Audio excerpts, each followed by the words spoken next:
శ్రీ గురుభ్యో నమః. శ్రీ మహాగణపతే నమః. వరఫలాల కార్యక్రమానికి స్వాగతం.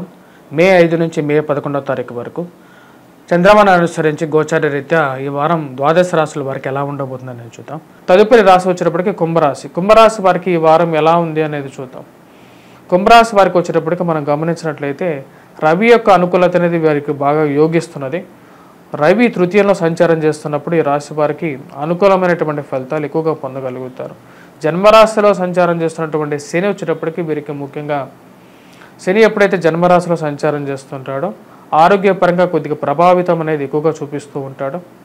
మరి అదేవిధంగా వైవాహిక జీవితంలో చిన్న చిన్న మనస్పర్ధలు గురి చేస్తూ ఉంటాడు.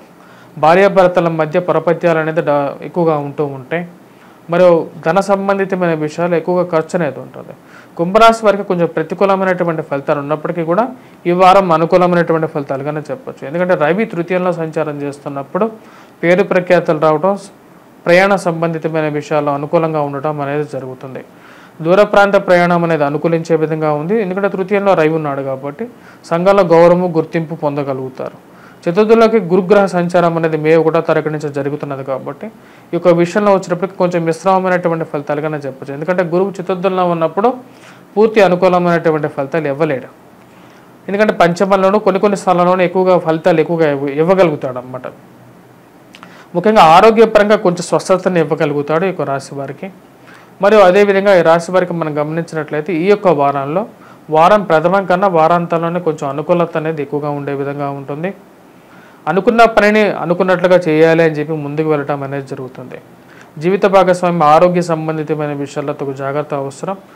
సంఘంలో ముఖ్యంగా రాజకీయ నాయకులకు అనుకూలమైనటువంటి కాలంగా చెప్పచ్చు. అదేవిధంగా coffee, tea, hotel stalls run చేస్తున్నటువంటి వారికి కొంచెం సామాన్యమైనటువంటి ఫలితాలుగానే చెప్పచ్చు. ఈ రాశి వారికి ఉద్యోగ ప్రయత్న సంబంధితమైన విషయాల్లో అనుకూలమైనటువంటి ఫలితాలుగా చెప్పచ్చు.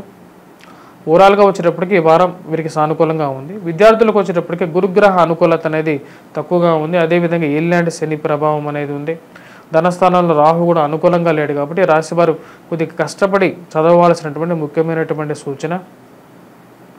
ఎందుకంటే ఈ రాశివారు మనం గమనించినట్లయితే ముఖ్యంగా ధనస్థానంలో ఉన్నటువంటి రాహు ప్రతికూలమైనటువంటి ఫలితాలు ఎక్కువగా ఇస్తున్నాడు. అష్టమంలో వచ్చేటప్పటికి కేతువు కూడా అనుకూలమైనటువంటి ఫలితాలు ఇవ్వట్లేదు.